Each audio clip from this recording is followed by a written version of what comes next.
Thodupuzha Karimkunnam saint Augustine's HSലെ sir Nimmichan Jacob, അദ്ദേഹം ഈ ഇടയ്ക്ക് PhD എടുക്കുകയുണ്ടായി. അതിൻ്റെ പ്രധാനപ്പെട്ട പ്രബന്ധം അവതരിപ്പിച്ചത് chemistry in the realm of divine creation എന്ന പുസ്തകമാണ്.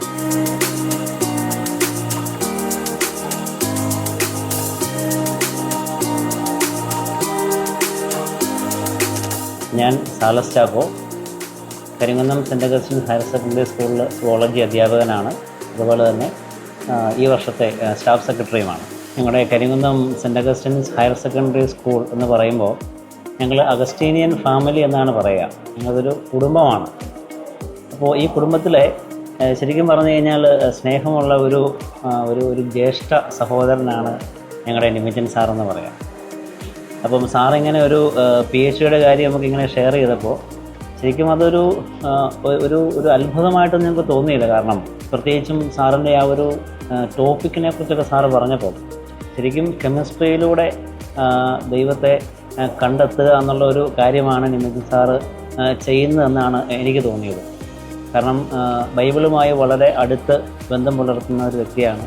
എൻ്റെ പേര് Suji Thomas, Saint Augustine secondary സ്കൂളിലെ ബോട്ടണി അധ്യാപകരാണ്. ഒപ്പം തന്നെ രൂപതയിലെ കാത്തലിക് ടീച്ചേഴ്സ് ഗിൽഡിൻ്റെ അതിരൂപത പ്രസിഡൻറ്റും ചെറൂഷ് മോഷൻ ലീഗിൻ്റെ ദേശീയ പ്രസിഡൻറ്റുമാണ്. നാട്ടിലെയും അതുപോലെ ഇടവകയിലെ എല്ലാ കാര്യങ്ങളിലും വളരെ വ്യാപൃതനായ നിമിച്ചൻ സാറിനെ പോലെ ഒരാൾ ഇതിനിടയ്ക്ക് സമയം കണ്ടെത്തി ഒരു PhD വർക്ക് ചെയ്യുക, അതും അദ്ദേഹത്തിൻ്റെ സബ്ജക്റ്റും അതുപോലെ തന്നെ ബൈബിളുമായി കണക്ട് ചെയ്തുകൊണ്ട് അതിൻ്റെ തീസീസ് റെഡിയാക്കി PhD നേടുക എന്ന് പറയുന്നത് വളരെ ശ്രമകരമായ ഒരു അധ്വാനമാണ്. വളരെ അധ്വാനം വേണ്ട ഒരു കാര്യമാണ്. ഈ കുറഞ്ഞ സമയത്തിനുള്ളിൽ സമയം കണ്ടെത്തി ഇത് ചെയ്തെടുത്തു എന്നുള്ളതാണ് അദ്ദേഹത്തിൻ്റെ ഏറ്റവും വലിയ ഒരു മഹിമ. ദൈവം ഒരിക്കലും മാറാത്തവനാണെന്ന് പറയുന്ന വചനത്തിന് വിരുദ്ധമായിട്ട് വരത്തില്ല ഇങ്ങനെ ട്രാൻസ്ഫർ ചെയ്യും. ദൈവത്തെ ഒരിക്കലും സൃഷ്ടിക്കാൻ പറ്റിയില്ല. ദൈവം സൃഷ്ടിക്കും മുമ്പേ ഉള്ള സൃഷ്ടിയാണ്. അത് ആരാലും സൃഷ്ടിക്കപ്പെടാത്തവനാണ്. അതുകൊണ്ടാണ് ആ എനർജി മാറ്റമില്ലെന്ന് പറയണേ. കത്തോലിക്ക സഭയുടെ ആധികാരികമായ മരണം, സ്വർഗം, ഇതെല്ലാം ഞാൻ പഠിച്ചത് ഈ തെർമോഡൈനാമിക്സിന്റെ പ്രിൻസിപ്പിളിൽ നിന്നാണ്. പരിശുദ്ധാത്മാവിനെ നമുക്ക് എവിടെയും കാണാൻ പറ്റുന്നില്ല, പക്ഷെ അതൊരു സാന്നിധ്യമായിട്ടുണ്ട്. ഇത് തന്നെയാണ് കെമിസ്ട്രിയിലെ കാറ്റലിസ്റ്റ്. ഫെയ്ത്ത് ഉണ്ടാകുമ്പോൾ ജീവിതത്തിൽ മിറക്കിൾസ് നടക്കും.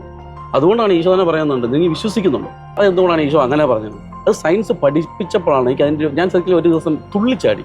ഇതിൻ്റെ ഒരു ഗുട്ടൻസ് എനിക്ക് പിടികിട്ടിയപ്പോൾ പുള്ളി ഇടയ്ക്ക് വെച്ച് നിർത്തിയിട്ട്, സാറേ എനിക്കത് അബ്സർവ് ചെയ്യാൻ പറ്റുന്നില്ലെങ്കിലും ഇതിനകത്ത് ഭയങ്കര അന്ന് അദ്ദേഹം ഉപയോഗിച്ചൊരു വാക്കാണ്, ഇതിൻ്റെ അകത്തൊരു ഡിവൈൻ സീക്രട്ട് ഒളിഞ്ഞു കിടപ്പുണ്ട്, യു ക്യാൻ ഡു ദാറ്റ് എന്ന് പറഞ്ഞ് എന്നെ എങ്ങനെ മോട്ടിവേറ്റ് ചെയ്തു. ഇന്ന് ഈ ആധുനിക യുഗത്തിൽ അറിവ് മനുഷ്യനെ കൊല്ലുന്നു എന്നൊരു സിദ്ധാന്തമുണ്ട്. അറിവ് വർദ്ധിക്കും തോറും ദൈവത്തിൽ നിന്ന് അകലുന്ന ഒരു സമൂഹത്തെയാണ് നമ്മളിവിടെ കാണുന്നത്. പല കാര്യങ്ങളിലും ഒരു നിരീശ്വര പ്രസ്ഥാനവുമായി ബന്ധപ്പെടുന്നത് പോലെ കുട്ടികളിൽ പോലും ദൈവനിഷേധമായ കാര്യങ്ങളുമാണ് അവരുടെ അറിവിൽ നിന്ന് വരുന്നത്. എന്നാൽ അതിൽ നിന്നെല്ലാം വ്യത്യസ്തമായിട്ട് ഈ അടുത്ത ദിവസങ്ങളിൽ തൊടുപുഴ അടുത്തുള്ള കരിങ്കുന്നം സെൻറ് അഗസ്റ്റീൻസ് HSലെ +2 പഠിപ്പിക്കുന്ന നിമിച്ചൻ ജേക്കബ് ഫിസിക്സിൻ്റെ ഓരോ എനർജിയിലും ദൈവത്തിൻ്റെ സാന്നിധ്യം കുടികൊള്ളുന്നത് അത് അവതരിപ്പിക്കുകയുണ്ടായി. നമുക്ക് സാറിനോട് ഈ പുസ്തകത്തെക്കുറിച്ചൊക്കെ ചോദിക്കാം. സാറേ നമസ്കാരം. കൃത്യമായിട്ടും സാറേ ഒരു അതിശയിപ്പിക്കുന്ന ഒരു പേര് തന്നെ ഈ പുസ്തകത്തിനിടയുണ്ടായി. എന്താണ് ഈ പുസ്തകം? ഇങ്ങനെ ഒരു പുസ്തകം എഴുതിക്കൊണ്ട് പ്രബന്ധം അവതരിപ്പിക്കാൻ ഒരു PhD എടുക്കാനായിട്ട് കാരണമായതെന്താണ്? എൻ്റെ ഒരു 28 വർഷത്തെ കെമിസ്ട്രി അധ്യാപന ജീവിതത്തിൽ പഠിപ്പിക്കുന്ന കാര്യങ്ങളിൽ നിന്നെല്ലാം എൻ്റെ എൻഡിൽ വൈകുന്നേരം ഇരിക്കുമ്പോൾ അതിലൊക്കെയും ഞാനൊരു ദൈവസാന്നിധ്യം തിരിച്ചറിഞ്ഞിട്ടുണ്ട്. അപ്പോൾ ഒരു കൺവിൻസ്ഡ് കാത്തലിക് ആവുക എന്ന് പറയുന്നതാണ് ഈ കാലഘട്ടത്തിൻ്റെ ഒരു വെല്ലുവിളി. ആർക്കും ഒരു കാത്തലിക് ആവാം, പക്ഷേ കൺവിൻസ്ഡ് ആവുക എന്ന് പറഞ്ഞു കഴിഞ്ഞാൽ നമ്മൾ എത്തേണ്ട ഒരു തലമാണ്. അപ്പോൾ അതിലേക്ക് ഞാനൊരു നല്ല കാത്തലിക് ആകാൻ ഞാൻ പഠിപ്പിച്ച എൻ്റെ സയൻസ് എത്തിച്ചു എന്നതിൽ എനിക്ക് വലിയ അഭിമാനമുണ്ട്. കാരണം കത്തോലിക്ക സഭയുടെ ആധികാരികമായ മരണം, സ്വർഗം, ഇതെല്ലാം ഞാൻ പഠിച്ചത് ഈ തെർമോഡൈനാമിക്സിൻ്റെ പ്രിൻസിപ്പിളിൽ നിന്നാണ്. അതെല്ലാം എന്നെ എത്തിച്ചത് ഈ ദൈവത്തിലേക്ക്. അപ്പോൾ അങ്ങനെയാണ് ഞാൻ ഈ സൃഷ്ടിയും ഒരു കെട്ടുകഥയല്ല, അതൊരു കാലഘട്ടത്തിൽ പലരും അതൊരു കെട്ടുകഥ പോലെ പറഞ്ഞു വെച്ചെങ്കിലും അതൊരു പോയറ്റിക് ലാംഗ്വേജിൽ അവതരിപ്പിച്ച ഒന്നാന്തരം സയൻസാണ്, കെമിസ്ട്രി ആണെന്ന് ഞാൻ കണ്ടെത്തി. അവിടെ മനുഷ്യൻ്റെ ബന്ധങ്ങളും എല്ലാം ദൈവം നിശ്ചയിച്ചത് ഇപ്പോഴത്തെ കെമിസ്ട്രി പഠിപ്പിക്കുന്ന ആ ബന്ധങ്ങളിൽ തന്നെയാണ് ഈ ലോകം നിൽക്കുന്നത്. ആ ബന്ധങ്ങൾ എപ്പോൾ തീർന്നു പോകുന്നോ അവിടെ തീർന്നു.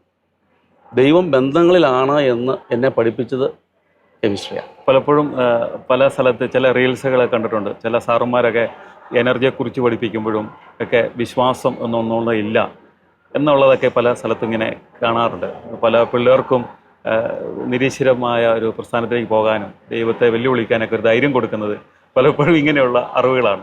സാർ അതിൽ നിന്ന് വ്യത്യസ്തമായിട്ടാണ് ഈ വിശ്വാസം എന്ന് പറഞ്ഞപ്പോഴാണ് ഹെബ്രായർക്ക് എഴുതിയ ലേഖനത്തിൽ വിശ്വാസത്തെക്കുറിച്ച് കൊടുക്കുന്ന ഒരു നിർവചനം തന്നെ കാണപ്പെടാത്തവ ഉണ്ട് എന്ന ഇതും അല്ലേ, അത് ആ ഒരു നമുക്ക് കാണാൻ പറ്റിയില്ല, അതാണ് ഫെയ്ത്ത്. അതുപോലെ തന്നെയാണ് കെമിസ്ട്രിയിൽ കാറ്റലിസ്റ്റ് എന്നൊരു പ്രയോഗമുണ്ട്. കാറ്റലിസ്റ്റ് ഞങ്ങൾ കുട്ടികളെ പഠിപ്പിക്കുമ്പം അതൊരു ഉൽപ്രേരകം, ഒന്നിനെ ചെയ്യാനായിട്ട് സഹായിക്കുന്നതാണ്. അപ്പൊ ഈ സഹായകൻ എന്നൊരു വാക്ക് നമുക്ക് ബൈബിളിൽ വരുന്നത് റൂഹ എന്നാണ്, നിത്യസഹായകൻ.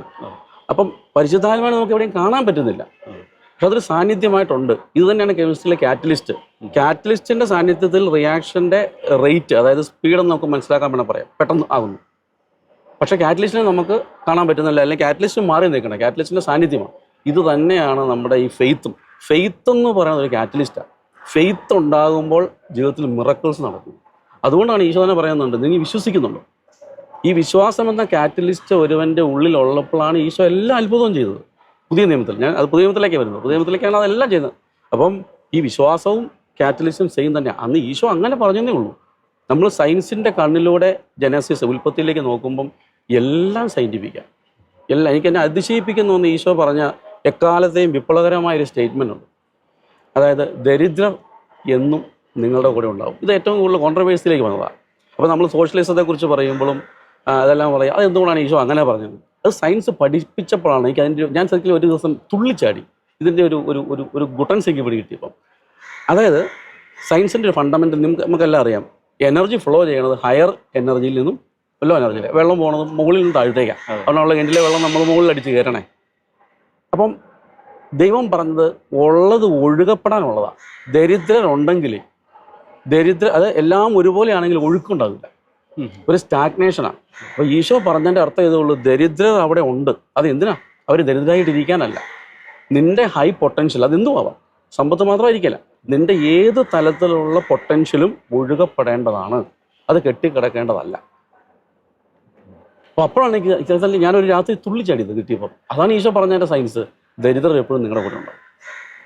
അതോടൊപ്പം തന്നെ സാറേ, ഇതിൻ്റെ അകത്ത് ഓരോ അധ്യായങ്ങൾ ഞാൻ ശരിക്കും ഇത് വായിച്ചിട്ടില്ല, ഓരോ അധ്യായങ്ങളിലും കടന്നു പോകുമ്പോൾ വലിയ മർമ്മകരമായ പല കാര്യങ്ങളും ഇതിൻ്റെ അകത്ത് ഒളിഞ്ഞു കിടപ്പുണ്ടെന്ന് വായിച്ച എൻ്റെ ഒരു സുഹൃത്ത് പറയുണ്ടായി. ശരിക്കും ഇത് എത്ര നാൾ പിടിച്ചു ഈ പുസ്തകം എഴുതാനായിട്ട്? പുസ്തകം എഴുതാൻ എനിക്കൊരു ഏതാണ്ട് 2 വർഷത്തോളമാണ് വേണ്ടി വന്നത്. പക്ഷേ 2-3 വർഷമായിട്ട് ഞാൻ എൻ്റെ പണിപ്പുരയിലായിരുന്നു. പക്ഷേ 28 വർഷത്തോളം എൻ്റെ മനസ്സിലിതുണ്ടായിരുന്നു. ഞാൻ ഈ പഠിപ്പിച്ച ഓരോ അങ്ങനെ പയ്യെ അധ്യാപനം തുടങ്ങിയിട്ട് ഇപ്പോൾ എത്ര വർഷമായി? ഞാൻ ഇവിടെ ഈ സ്കൂളിൽ ഹയർ സെക്കൻഡറിയിൽ കെമിസ്ട്രി പഠിപ്പിക്കാൻ 28 വർഷമായി. അപ്പോൾ ഈ 28 വർഷത്തിൽ സാറിന് കിട്ടിയ ഒരു വലിയൊരു എക്സ്പീരിയൻസും വലിയൊരു കണ്ടെത്തലുമാണല്ലോ. ഇതിന് സാറിന് ആരെങ്കിലും ഈ പുസ്തകം എഴുതാനും ഇങ്ങനെ ഒരു വിഷനിലേക്ക് ഇങ്ങനെ ഒരു സാധ്യത, ഇങ്ങനെ ഒരു യൂണിവേഴ്സിറ്റിയിൽ ഇങ്ങനെ ഒരു സാധ്യത ഉണ്ട് എന്ന് തന്നെ ഒരു വിൻസെൻഷൻ ഫാദർ ടോമാണ്. അപ്പോൾ ഡീപോളിൽ വെച്ച് അച്ഛനോട് ഇങ്ങനെ സംസാരിച്ചപ്പോഴാണ് അച്ഛൻ ഇങ്ങനെ സ്പിരിച്വൽ ട്രോമയിൽ റിസർച്ച് ചെയ്യുന്നുണ്ട്.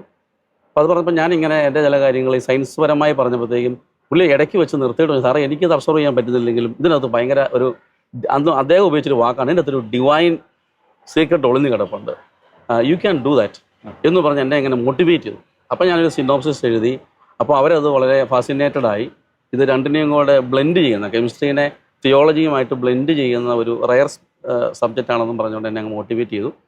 അപ്പോഴാണ് ഇത് പെട്ടെന്ന് ആയത്. അതോടൊപ്പം തന്നെ സാറേ, ഈ എനർജി എന്ന് പറയുന്നത് ശരിക്കും ഒരു എപ്പോഴും നിൽക്കുന്നതല്ല, അത് അവസാനിക്കുന്ന സംഭവമാണ്. അപ്പോൾ അങ്ങനെ ആകുമ്പോൾ സാറേ, ഈ എനർജിയുടെ കാര്യം പറയുമ്പോൾ എനർജിയിൽ ദൈവമുണ്ട് എന്നൊക്കെ പറയുമ്പോൾ സാറ് പറഞ്ഞ പോലെ ഇതിൻ്റെ അകത്ത് എനർജി അവസാനിക്കുമ്പോൾ എനർജി അവസാനിക്കുമെന്ന് സയന്റിഫിക് അല്ല അപ്പുറത്തിൽ. എനർജിയെ കുറിച്ച് പറഞ്ഞാൽ എനർജി ഒരു ഫോമിൽ നിന്ന് മറ്റൊരു ഫോമിലോട്ട് ട്രാൻസ്ഫോം ചെയ്യുന്ന, energy can never be created nor destroyed എന്നാണ്. അപ്പോൾ അന്നേരം ദൈവം ഒരിക്കലും മാറാത്തവനാണെന്ന് പറയുന്ന വചനത്തിന് വിരുദ്ധമായിട്ട് വരത്തില്ല ഇങ്ങനെ ട്രാൻസ്ഫർ ചെയ്യും. ദൈവത്തെ ഒരിക്കലും സൃഷ്ടിക്കാൻ പറ്റിയില്ല.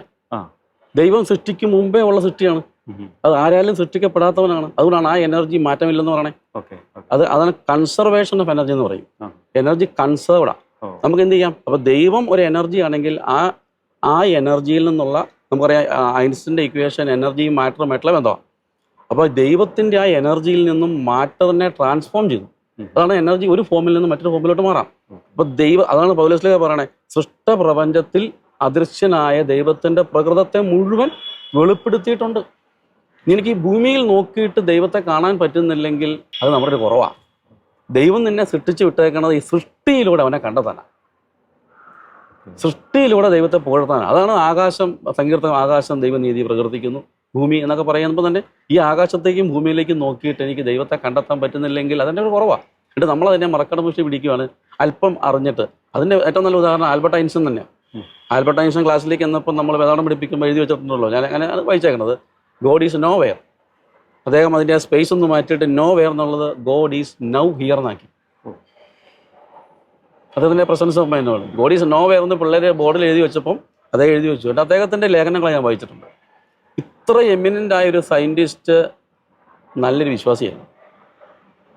പിന്നെ എന്തുകൊണ്ടാണ് കുറച്ച് പേര് പെർവേർട്ടായി പോകണമെന്ന് എനിക്ക് അറിയാൻ പാടില്ല. അതാണ് ഞാൻ സാറിനോട് ചോദിക്കുന്നത്. ഈ കാലഘട്ടത്തിൽ ഇങ്ങനെ ഇതുപോലെ ഈ അറിവിലേക്ക് വളരുന്ന ഓരോരുത്തരും ഈ ദൈവത്തിൽ നിന്ന് അകലുന്ന ഒരു പ്രതിഭാസം കണ്ടെത്തുന്നത്. അതിപ്പോൾ സാർ ഒരു കാറ്റഗിസം ടീച്ചറും കൂടെയാണ്. അപ്പം സാറിൻ്റെ ഒരു കാഴ്ചപ്പാടിൽ എന്താണ് സാറിന് അത് പറയാനുള്ളത്? അതാ പറഞ്ഞത്, നമ്മൾ കൊടുക്കുന്നതിൽ ഈ കൺവിക്ഷൻ കൊടുക്കുന്നില്ല കുട്ടികൾക്ക്. ഇപ്പോഴത്തെ ഒരു കാലഘട്ടത്തിൽ നമ്മൾ ദൈവം അങ്ങനെ മലമുകളിലെ പള്ളി എന്നുള്ളൊരു സങ്കല്പത്തിൽ പറഞ്ഞപ്പോൾ അന്ന് സങ്കടമായിരുന്നു എല്ലാവർക്കും മനസ്സിൽ. ഈ സങ്കടത്തിന് ഒരു അറുതി വരുത്താനായിട്ടൊരു അഭയം എന്ന രീതിയിലാണ്. ഇപ്പം മനുഷ്യന് ഇപ്പം ദാരിദ്ര്യം കുറഞ്ഞു.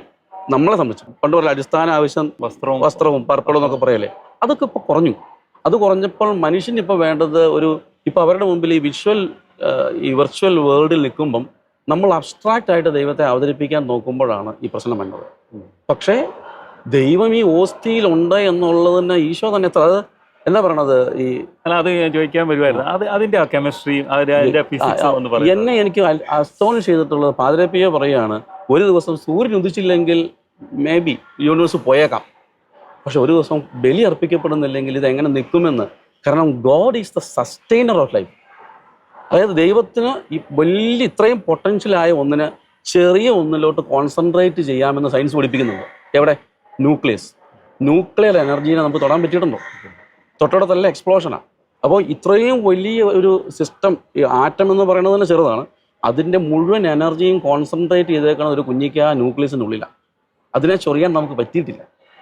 എങ്കിൽ ഈ ഓസ്തി എന്ന് പറയുന്നത് നിത്യനായ എനർജിയുടെ ഹോൾനെസ് ആയ മാറ്റർ മുഴുവൻ കൂടി ഒരു രഹസ്യമാക്കി നമ്മുടെ മുമ്പിൽ അവതരിപ്പിച്ചേക്കുക.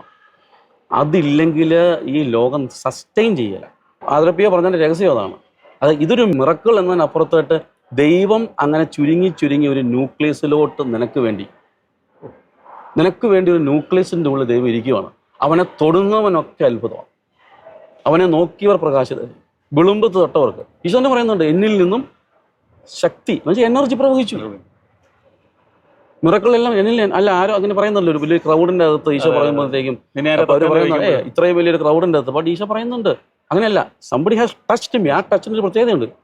ആ വിളുമ്പത്ത്, അതുപോലെ വസ്ത്രത്തിൻ്റെ വിളുമ്പത്ത് തൊട്ടാണ്.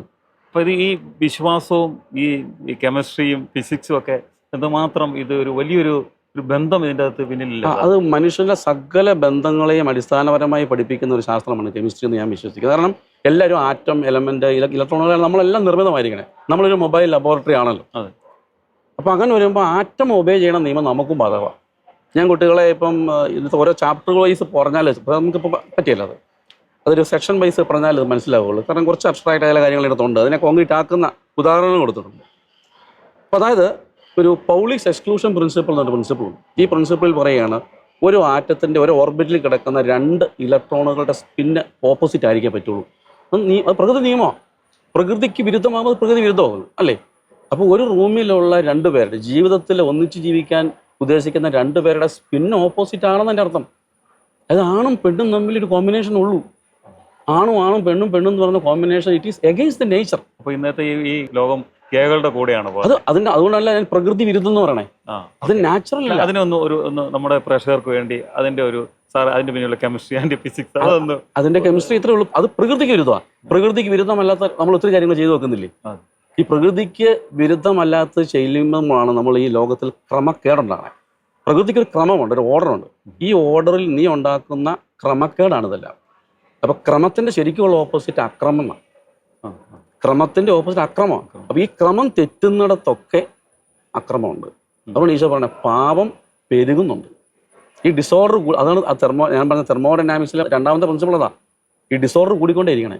ഈ ഡിസോർഡർ കൂടുന്നിടത്ത് നമ്മൾ പറയും അത് അതിൻ്റെ ഒരു പ്രോമിസ് ഉണ്ട്. അതിനകത്ത് ഈശോ പറയാണ് പാപം പെരുകുന്നിടത്ത് കൃപ അതിലേറെ പെരുകുന്നുണ്ട്. ഈ കൃപ എന്ന് പറയുന്നതാണ് സ്പോണ്ടേനിറ്റി. പാപം പെരുകുന്നിടത്ത് പാപം ചെയ്യുന്നവർക്ക്, ഇപ്പം ഞാനും സാറും കൂടെ പാപം ഏതെങ്കിലും രീതിയിൽ പാപം ചെയ്യുകയാണെങ്കിൽ നമുക്ക് അതിനകത്ത് റിക്കവർ ചെയ്യാൻ പറ്റില്ല. പക്ഷെ അവിടെ ഒരു ഡിവൈൻ ഗ്രേസ് ഒഴുകുന്നുണ്ട്. ആ ഗ്രേസ് വഴി നമുക്ക് ഈ പാപത്തിൽ നിന്ന് മുക്തി തരും. അത് നമ്മൾ പ്രാപിക്കുക മാത്രമേ വേണ്ടൂ. ഈ ഒരു അറിവ് അത് ശരിക്കും പറഞ്ഞാൽ പാപത്തെക്കുറിച്ച് ഈശോ പറയുന്നത് പോലും ഈ ലൂക്കാസ് വിശേഷത്തിൻ്റെ 15-ാമത്തെ അധ്യായത്തിലെ 3 ഉപമകളില്ലേ, ശരിക്കും നമ്മൾ നഷ്ടപ്പെടുത്തുക. ധൂർത്തൻ്റെ, നാണയത്തിൻ്റെ, ആടിൻ്റെ. പാപം നമ്മൾ ചെയ്യുന്ന കുറച്ച് കാര്യങ്ങളായിട്ട് നമ്മളിപ്പം തെറ്റെന്നല്ല വേണം, അത് ആണ് ഒന്നാമത്തെ സ്റ്റെപ്പിൽ. നമ്മൾ ആത്മീയതയിൽ വളരും തോറും പാപം ചെയ്യുന്നതിനേക്കാളും ചെയ്യാത്തത് വഴി നീ നഷ്ടപ്പെടുത്തിയ ഡിവൈൻ ഗ്രേസാണ്. അതായത് അതുകൊണ്ട് കളഞ്ഞുപോയ നാണയം അജ്ഞതയാണ് കളഞ്ഞുപോയി. നമ്മുടെ മക്കളൊക്കെ കളഞ്ഞു പോണത് വീടുകളിൽ തന്നെയാണ്.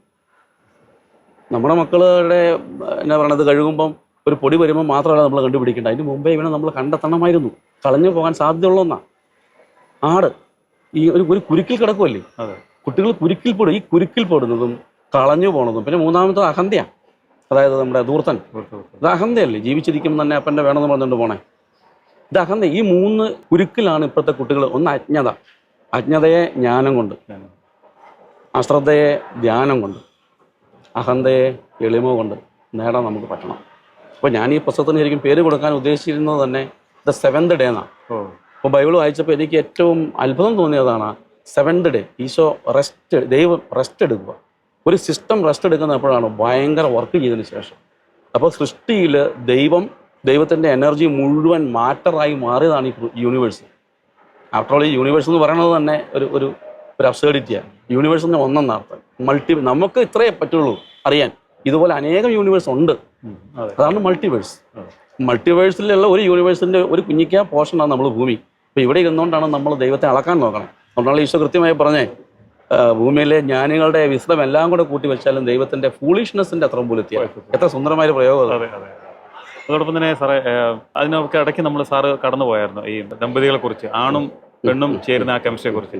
അതിനിടയ്ക്കാണ് നമ്മൾ പിന്നെ ആ ഗേകളുടെ അത് ഒന്ന് എക്സ്പ്ലെയിൻ ചെയ്യുക. അതിൻ്റെ ആ കെമിസ്ട്രി എന്ന് പറയാം.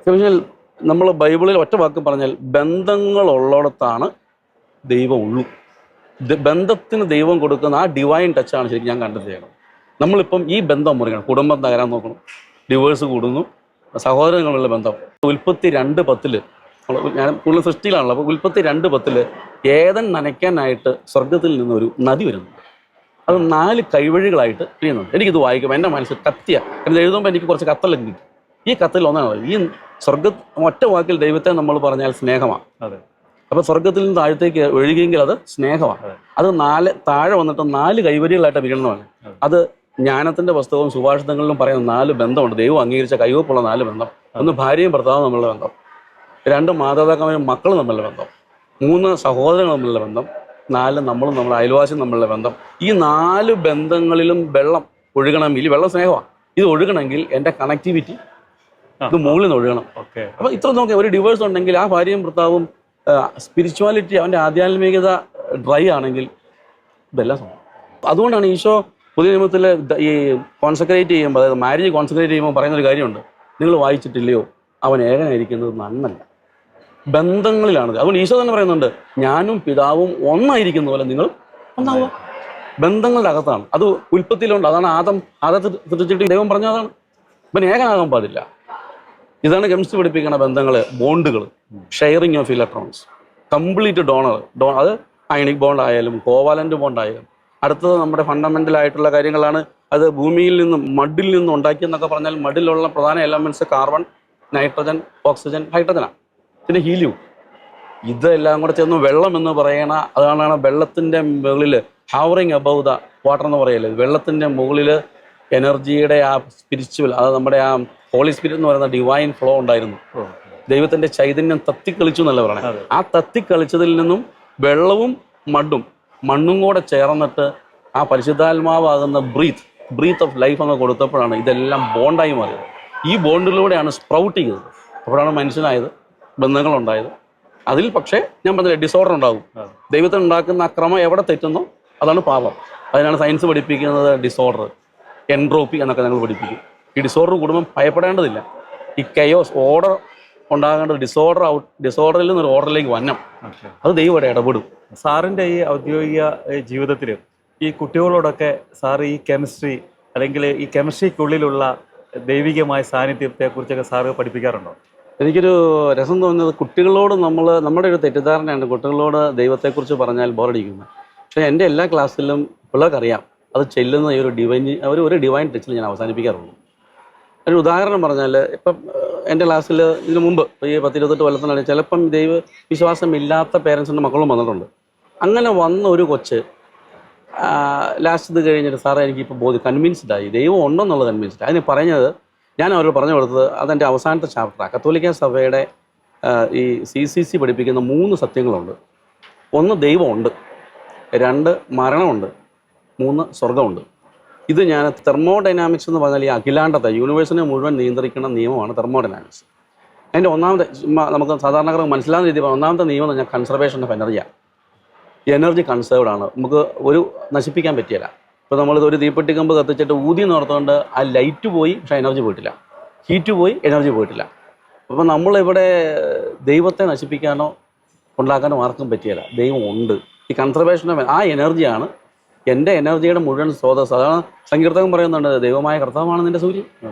ഭൂമിയിലെ മനുഷ്യർക്ക് വേണ്ടി അന്ന് പറഞ്ഞു വെച്ചു, sun is the source of all energy. നിൻ്റെ സൂര്യൻ ആരാ? ദൈവം. രണ്ടാമത് പറയണത് മരണം.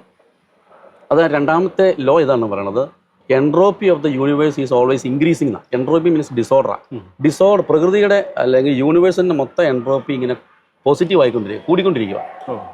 ഇത് കൂടിക്കൊണ്ടിരിക്കുന്നത് പറയണത് പൗലോസ്ലീഹ പറയണത്, ഗോതമ്പ് മണി നിലത്ത് വീണ് അഴിയുന്നില്ലെങ്കിൽ യോഹന്നാന്റെ സുവിശേഷത്തിൽ ഈശോ പറയും അത് അഴിയണം. അതായത് ഈ ഡിസോർഡർ കൂടും. നീ ഉണ്ടാകുന്ന ബർത്ത് മുതൽ നമ്മുടെ ശരീരത്തിൽ ഡിസോർഡർ കൂടും. അതിന്റെ രൂപമാറ്റങ്ങളെല്ലാം സംഭവിച്ചു. ഈ DNA ഇതൊക്കെ നമ്മുടെ ഒരു ബ്ലൂ പ്രിന്റ് ആണല്ലോ DNA എന്നൊക്കെ പറയണേ. ഈ DNA കൈമാറ്റം നടന്നാൽ അടുത്ത ജന്മത്തിന് ഇത് കൊടുത്താൽ അത് കൊടുത്ത ആളുടെ ഡിസോർഡർ, അത് നമ്മൾ പ്രായമാകുന്ന ഏജിങ് ഡിസോർഡർ വർദ്ധിച്ച് one day he will die. പക്ഷെ അത് മരിക്കുന്ന പൗലോസ്ലീഹ പറയുന്നുണ്ട്, ഇത് മരണം അത് നടുന്നതല്ല, നമ്മൾ ഒരു സീഡും നടുന്നതല്ല മുളയ്ക്കണത്. അത് കെമിസ്ട്രി കൃത്യമായി പറയുന്നുണ്ട്, ഒരു പുതിയ ഒന്നാണ്. അതല്ലേ പറയണ പുതിയ ആകാശവും അത് ക്രിസ്തുവിനോട് ചേർന്നവരെല്ലാം പുതിയ സൃഷ്ടിയാണ്. അപ്പോൾ ഈ പുതിയ അത് രണ്ടാമത് അത് മരണമുണ്ട്. ഇനി മരണം അവിടെ അൾട്ടിമേറ്റ് അല്ല, അപ്പോൾ അത് പുതിയ സൃഷ്ടി ആവാനാണ്. എന്നിട്ട് മൂന്നാമത്തെ തിയറി പറയുന്നത് അറ്റ് അബ്സല്യൂട്ട് ടെമ്പറേച്ചർ, അതായത് -273 ഡിഗ്രി സെൽഷ്യസ്, അത് ഭൂമിയിൽ സാധ്യമല്ല. അവിടെ നോ എൻട്രോപ്പി എന്നാണ് പഠിപ്പിക്കണേ.